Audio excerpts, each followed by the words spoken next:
Welcome back to another episode of the Catholic Buzz. We're so happy that you're joining us today for episode 16. We have lots of fun to talk about today on this episode, whether you're watching us on YouTube or listening in on the Catholic Buzz podcast on Apple Podcasts. Joining me today, I'm so excited for you, if you're watching on YouTube, to see what he's wearing.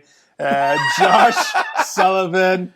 Like, look at this. You got the most Hawaiian, like, summery. I'm on vacation. That's the way. Yeah. Your outfit just screams you're on vacation. Yep, that's what I want. Yeah. Just don't talk to me. I'm on vacation. This seems like a shirt that should be buried at the back of your closet. And my wife tries. Well, welcome to you. And over here, also wearing a really neat t-shirt, Matt Van Milligan, Man U. Eh? Yeah, classic Man U. Classic Man U, Yeah. when the team was good. When the team was good. Yeah. We're going to have some Man U fans really upset at Yeah. us. Actually, the team's not doing that bad. No, and to be honest, I haven't followed that closely in recent years. So Who has played on the team? the old boys, like Beckham and Ronaldo, and Ronaldo's a good Catholic boy. Yeah. What did you guys coordinate? You were going to wear these? Yeah. Yeah, me for the opposite reason. If I wear something that's figure forming, that's the only way I can get my wife to watch. Oh my gosh. And yeah, maybe it's a blessing for people listening on iTunes today and not having to see what I'm seeing. Yeah. So a long weekend. We just had August, the first weekend of August. I'm still on it. Yeah. Can you believe we're in August already? It's crazy. I know, we started this podcast, back in April, May, and we're in August. Summer's sort of cruising. 5 months later. Yeah. It's kind of crazy. Yeah, it really is. Yeah. Anything exciting for the long weekend? Well, we're in camping mode. So you say, I can't believe it's August already. We're excited that it's finally August. And we can go camping and just kind of take it easy for a while. So I don't know if people know at home, but your wife is pregnant and expecting in September. Yeah, end of September. So how's she enjoying the camping? Camping is a bit of a change because at home, we have air conditioning and it's it's climate controlled, and Camping is not. Yeah, I can only imagine. But being pregnant in the middle of summer seems kind of uncomfortable. Yeah. But yeah, so far so good. I mean, just carrying around my gut is really painful in the summertime. I couldn't imagine carrying around another human being. Yeah, exactly. And you've been doing a lot of camping, but now you're doing the opposite. You're moving back into a house. Yeah. So we bought a house, and so we're moving back in. And so that's been the last couple of days, is moving in. And what was going through your mind when you were packing up your house, moving to your new house, and decided that shirt is something that has to come with you? It wasn't actually. It was one of the last things in my closet. I think my wife hoped that I didn't find it, that it was left behind. I just happened to open the closet up and it was there, the only one left, and I had to throw it on. You're like, oh, honey, that's where that shirt fell went into the garbage. Yeah, exactly, yeah. Oh, my gosh. There it is. Oh, hey, look what I found. And she just kind of groaned. Yeah. And I said, do you know where my straw hat is? She drove by. It's in the donation bin hanging over. You're like, is that my shirt? Yeah. Lots there's a mistake. We threw the wrong one out. The wrong bag. What's a donation? Lots of fun. This past weekend, we welcomed another person into the Catholic Church, awesome. Baptized, confirmed. It's been really something. It's been really exciting summer, welcoming people into the Catholic faith, and it's been a real joy for me to help people through that process, There's a blessing doing it during the Easter Vigil, and I understand that. Yeah. But it is kind of exciting when they do it on their own throughout the year. I gotta be, just because it's whereas when we reflect on the resurrection, we reflect on new life, we reflect on all that stuff during Easter Vigil. When things like this happen during the summer or even in the fall or whatever, you go, oh, hey, that's awesome. You get excited about your faith. Exactly. Again. You kind of expect it at Easter. Yeah, that's right. And then when it happens throughout the year, it's kind of a little more special. Yeah. For the candidates and catechumens as well, that having it done kind of later in the year, especially because of COVID, it shows that there's kind of a real desire on their part. They're not just kind of going through the steps to be like, okay, this is what people do. They're confirmed at Easter. That people are actually seeking this. True. And I don't know, Josh, if you know, but Matt and his wife also lead sort of the RCIA program in the parish. And last weekend, was it last weekend? Time flies. two people were welcomed into the Catholic Church, and they chose Matt and Teresa Marie, his wife, as their sponsors. So congrats, your godfather. I assumed you were like godfather to like many people, but that's not the case, you say.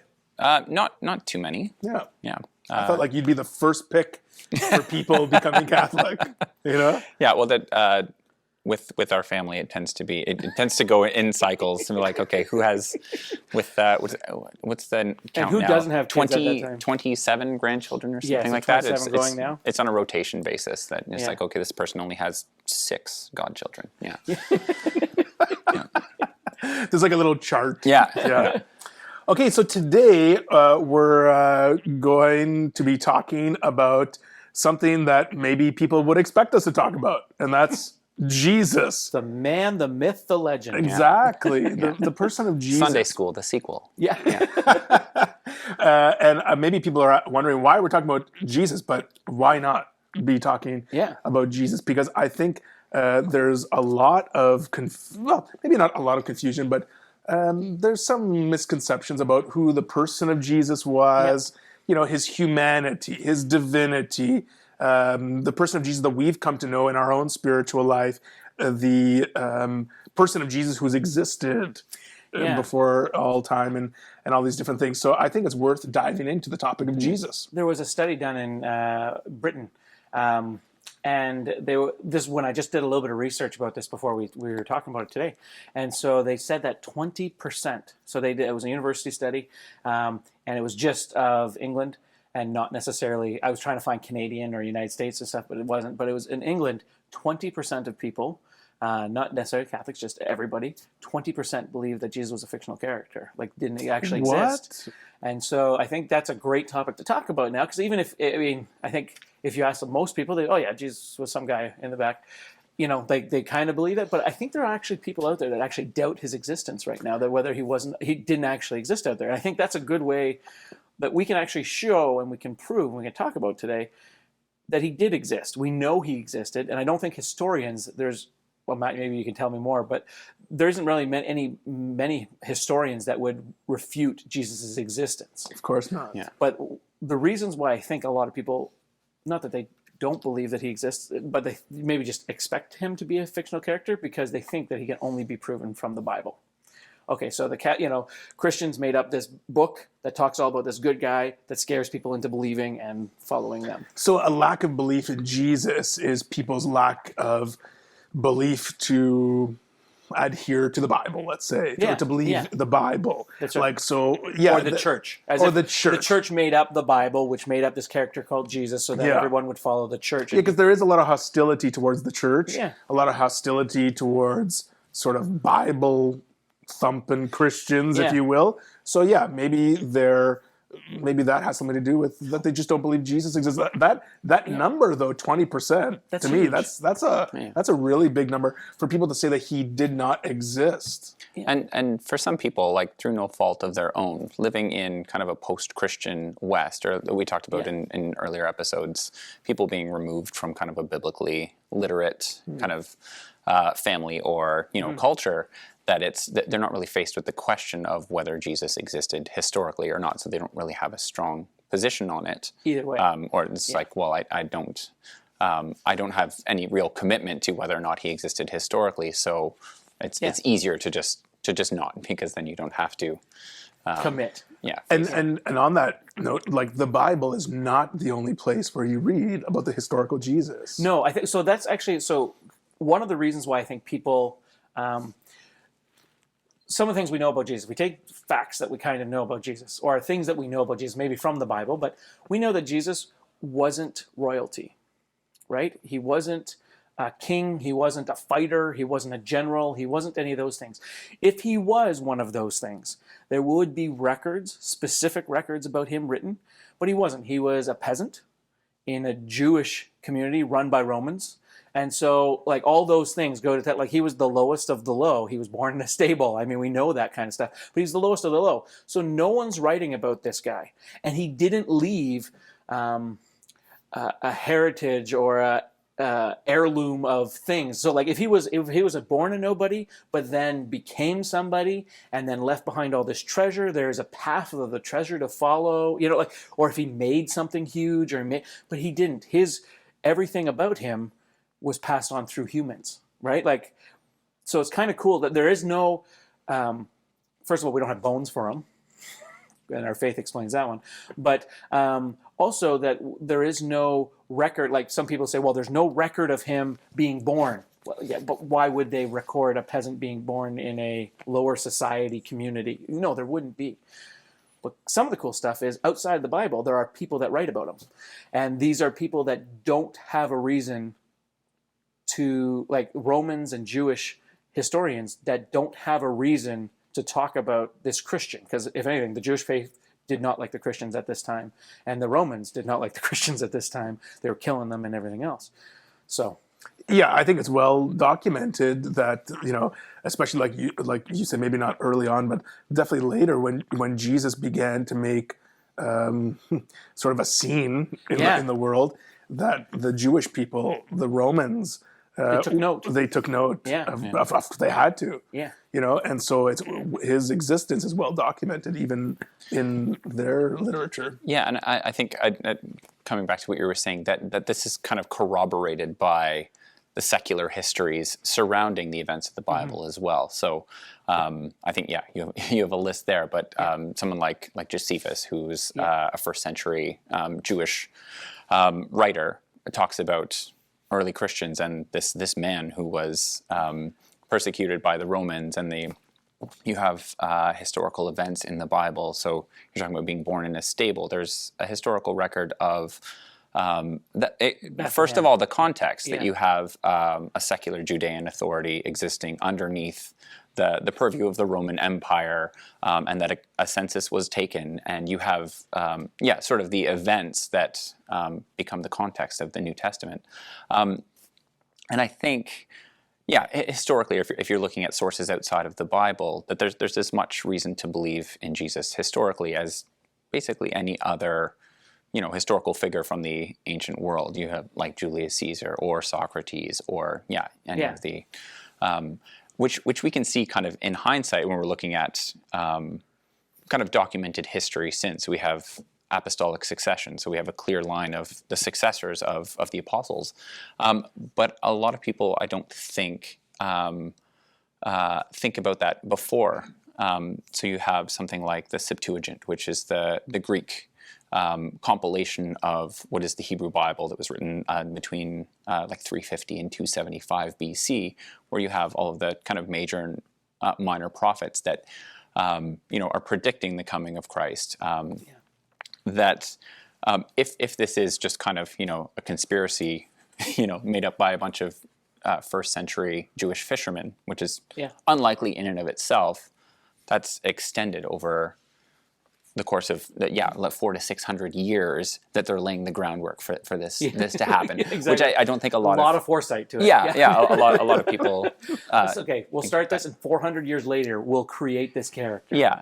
And like you said, that it wasn't just, even if it is this kind of protracted conspiracy, that you would expect it to have gone differently. That if this was developed by Jewish conspirators to establish a new Judean king or something like that, Jesus would have been kind of dramatically different. Yes. That the people who kind of confirmed historically that Jesus existed had no real reason to do so, and actually had the opposite, that the Jewish authorities at the time, and Judaism was a mixed bag.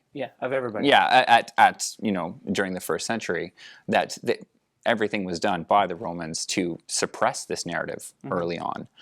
So it's kind of a miracle of history that it was able to continue to conquer the Roman Empire without firing a shot. I have a couple of those things. So I did jot down a couple of notes. So Josephus, Flavius Josephus, right? And he was the Jewish historian. And so he was about 37 AD after is where he was born, after Christ. And then he was writing a couple years after, 20, 30 years after that. So he wrote two things in the history, in his Jewish historical accounts. And one of them, he talks about James, the death of James. and which he refers to specifically the brother of Jesus who is called the Messiah. Now he's a Jew, like again, he's calling him Jesus the Messiah, but he's not Christian. You know, he's not a Christian historian. Right. But he's saying that people call this guy the Messiah, and this is how James died. And then so he does the account of that. And the other one is he talks about this man. Also says it's a man who did surprising deeds that are unexplainable, and was condemned to be crucified by Pilate. And so now he doesn't say that this man is Jesus the Messiah, but he's talking about there is this man that has caused problems, but he does surprising deeds that can be unexplained, and that he was condemned to die by Pontius Pilate. And if we're looking at, okay, let's line some things up with the Bible, with what we know. Oh, yeah. Now, does it point directly to Jesus? He doesn't name him by name, no. And did Pontius Pilate crucify people? Yes, that was a Roman torture method. So we know a lot of the things, we know a lot of the facts that happened in the Bible happened in real life. Like you're saying, like the census and all those kinds of things. One of the other things, though, to go on the fact that if they were thinking they wanted to make this take off, right? The story of Jesus, one of the things they would not have used at that time, if you look at the criticism that the earlier church or even Judaism or early Christianity is a patriarchal society, is that they wouldn't use women as a witness, right? And if you look at Jesus rising from the dead, the very first people to see him rise from the dead, or the very first people that he come back and encountered, were women. The women. Yeah.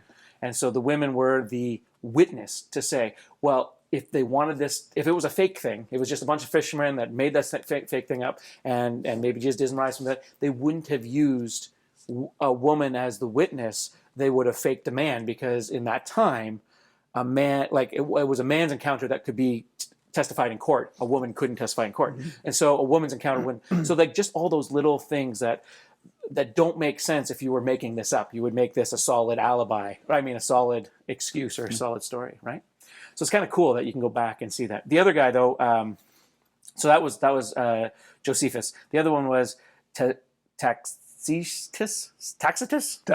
Yeah, he's a Roman historian, and he talks about Jesus as well. And again, the other person that from the Roman history killing the Christians at the very beginning, doesn't make sense that he would talk about Jesus or talk like he would want to squash the idea of this person and talk about him in a not a positive light, but in a wow, there's this person, kind of light, and explaining some of the things that were happening. So it's kind of cool.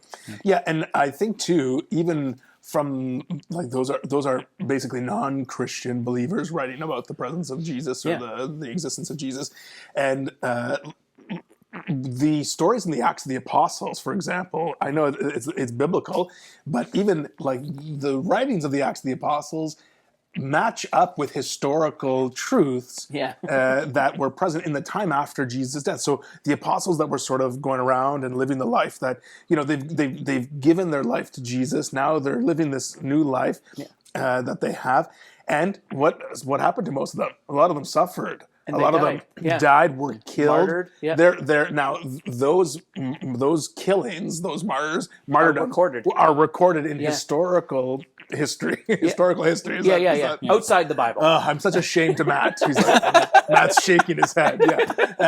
Outside of the Bible, right? So these things are recorded there. And when you put all those things together, like why are these people giving their life? Why are these people going all the way to the point where they're going to die, be killed for something that was made up, let's say? Yeah. Like, would you give your life for something that you're not really sure about? You think eventually when you're tortured, I mean, it talked about how Christianity grew is because as you're being killed and as you're being tortured, as you're being fed to the lions, as you're being all those things, instead of denying your faith, they started praying and they started worshiping God, and they died while praising God. And there's like accounts of that in the Rome and like in the Roman theater. Yeah, and I think that I think too that maybe like you said on those accounts that people were being tortured or whatever, lots of times they were saying, do you change your mind? Yeah, exactly. Would you like to refute what you're saying? Listen, we'll put out the fire if you say no. Just tell us now. Exactly. And they kept saying, no, I'm not changing my mind. No, I'm not. So that to me is just a beautiful witness to what people truly believed. So, and wasn't like the apostles, especially what they saw. Yeah. What they lived. And yeah. You can't deny too. Sometimes, I think in our own personal life, those acts of faith, you have to you see things happen in your life that you go, wow, that must be God. That must be, you have to for me, I know that there's areas in my life where I've seen, I'm going to call them mini miracles happen that I attribute to faith, and that help build my faith, feed my faith, I guess you will. And there's sometimes where I am in a spot where I doubt or I am unsure. I go back to those accounts and go, no, I am positive that this was, I'm positive on all this, on all the facts I know about this, that this was a mini miracle in my life. You know what I mean? And those mini miracles help get me through those harder times in life, What about the people that say Jesus was, just sort of a good guy? We've talked about people who say he doesn't even exist, that 20% you're talking about. And we know he does. And we know he does, right?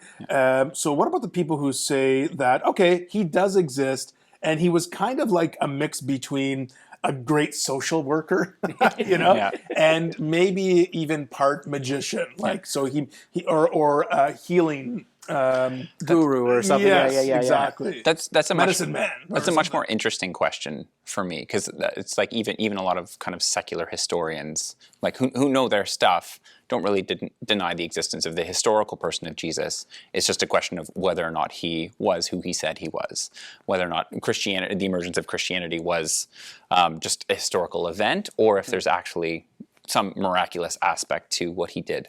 And I think, you can take even small things from the Bible when he says, "You will drink of this cup."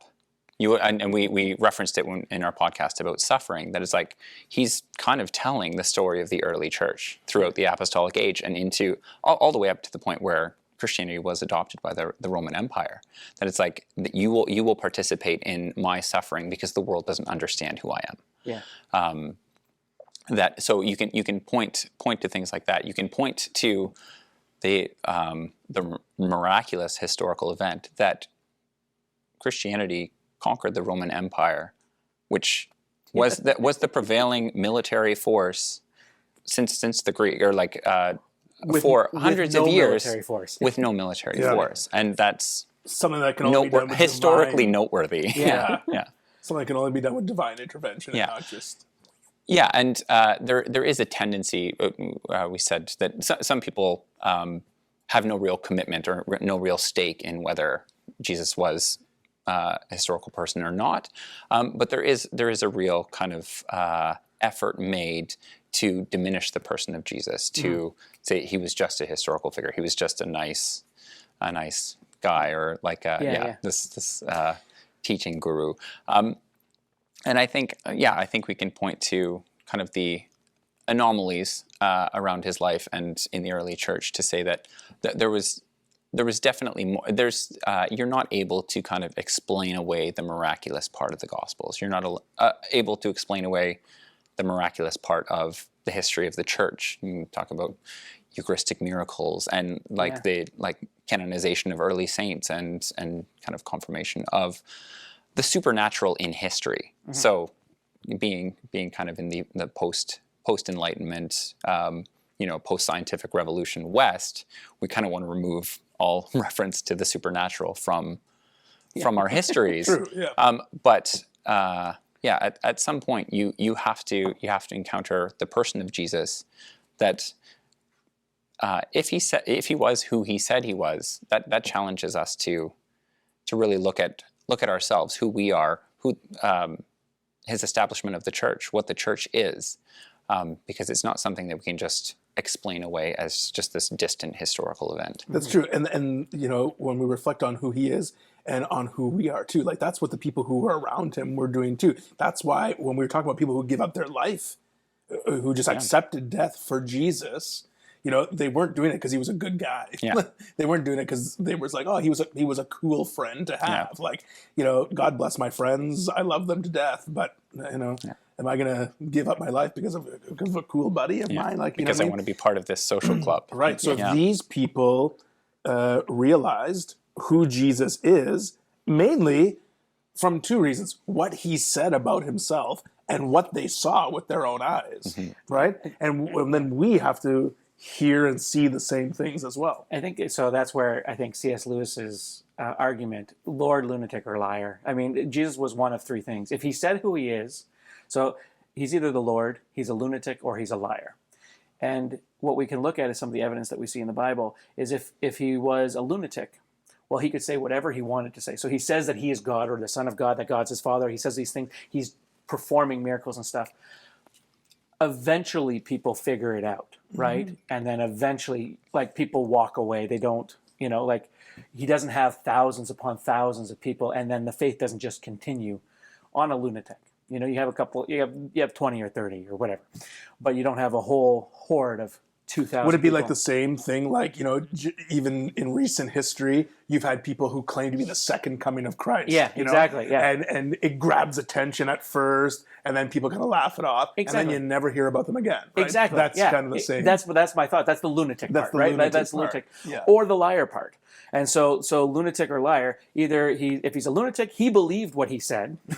But then people realize he's a lunatic, right? And then they stop following because he is crazy, and they can't necessarily. They're not going to follow him.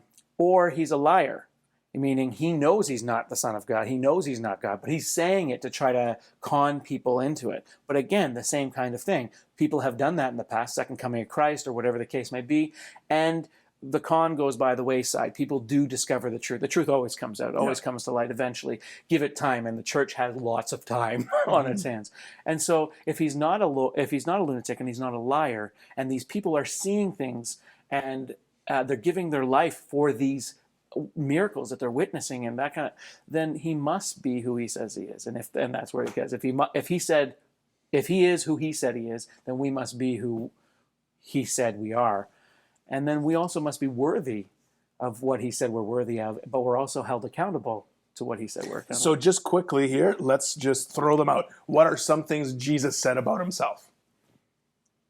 That he was the Son, my Father in heaven. He keeps talking about my Father in heaven, and that he was sent. And he is one with the Father. He is the true way, the truth, and the life. Like only the way to the Father is through him. I am the way, the truth, and the life. The only way is through me. He talked about being the gate, the gate, gate. into heaven, right? He talked about being the good shepherd, leading people. Yeah. What are some of the things that Jesus said about himself? I mean, just to throw them out there, and then we'll reflect a little bit of what we can understand about ourselves from that. Well, I mean, I think if you those are the big ones that come to mind. The way, the truth, and the life is the biggest one for me. And if he says that, and he's not a lunatic or a liar, then that's got to be, we got to follow that. We've got to understand that. And that these people didn't turn away. They saw the miracles, and they also saw him get crucified. Yeah. Like right there is where you run away. If you had a little bit of doubt, you'd run away. Okay, your cult leader just got crucified. This is the time you're going to deny and realize, oh, this was just a bag of lies or just a bunch of fun in my early years. You know what I mean? Like I followed this guy. I got a tattoo of him on my back kind of thing. But realizing that, but that's not what happened. It grew from there. Yeah. People experienced the miracle. Even the person at the Roman soldier, saw it on the cross. This truly was the Son of Man. I think there was a movie or a TV series about that character. Hey, it was what his life happened after. Yeah, the resurrection. It wasn't him. It was I know what you're talking about. The Roman soldier who was like the detective who got talked about. He was hired to figure out what happened with Jesus' body. Right, okay. And so he was interviewing the apostles and the people and that soldier that was standing there, as well as the soldiers that were standing by the tomb guarding it. And so if that's what Jesus said about himself, what can we conclude about ourselves? Extending what Jesus said about himself to the church itself. So if Jesus is the Son of Man, the Son of God, and he says that to Peter, It's like you are the head of the church. Like, okay, that challenges us, because if Jesus established the church, the early apostles, the church, the historical church, we have to face up to what the church is in our world today. That you have the keys of the kingdom now. You have the right. Yeah, and if Jesus is saying that he is the resurrection and the life, that he's the means by which we're redeemed, that he's the Savior, that is okay. That challenges us. What do we need to be saved from? What are these kind of realities of sin that I need to encounter, not just kind of explain away as a historical coincidence, but actually face up to directly. Yeah. And the body and blood of Christ, like the sacrament of the Eucharist is right there, and we've talked about it on earlier episodes. But that he says that, so that if we're believing all this stuff, then we know that that's the true body and blood of Christ. Then we know that the church is his authority here on earth, in a sense, right? Yeah.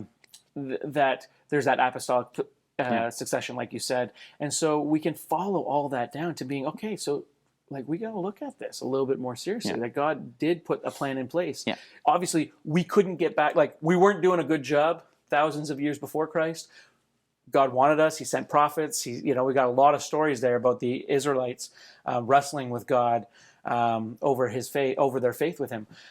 But then eventually to the point where now, like, God, okay, I'm going to put this church in place, so that you guys can follow and listen, and then you have a guiding light or a beacon to go back to when you kind of get lost or astray. Mm-hmm. Turn back, and these guys not necessarily will have all the answers, but will have most of the answers, right? Mm-hmm. Or that I find with the Catholic Church, there's a yes, there's a no, and there's very little gray. And if there is gray, it's very much, not that we don't have an answer on this, but this is the parameters in which you have to believe, like we talked about last episode with evolution. You know what I mean? Like, so there's this, that, and that, like, there's yes, there's no, and then for me, it's very comforting. Yeah, so I agree, and I think Jesus is the Savior, which means we're the saved. Yeah, Jesus is the Redeemer, which means we're the redeemed. Yeah. Jesus is the Forgiver, which means we are the forgiven. Yeah. And I think and even being made in the image and likeness of God. The image and likeness of God is right here in front of us for the people to see, for the people to write about in the scriptures, for people to write about their own experience. So, and one thing that I'd like to tell people too is, yes, the scriptures were divinely inspired by God. And some of these people were just writing about their experience with Jesus, what they witnessed, what they encountered. And so what if we had to do that? Yeah. What if we had to write a story about our encounter with Jesus? Because that's what some of the scriptures are, especially in the later, like St. Paul writes a lot about that, about his encounter with Jesus. What if we did the same thing? Then it puts a face to the person of Jesus, and also gives us, too, a face of our Christian character as well. And I think, too, the more we get to know about Jesus, the more we get to know about our true self, because that's who we were created for. Okay, we're way over time today, but of course we could probably do a series of episodes just on Jesus, our favorite person. So I think we could keep going. A challenge for people today? I would say reflect, if you were going to write a story about Jesus, how you would witness to someone saying, this is how you know who Jesus is. Write that down, or take 5-10 minutes, sit down quietly and reflect on that. Say, how do you know? What is the miracle in your life? What are the areas in your life that you can explain or write your experience of Jesus? Right. I think that's a great challenge.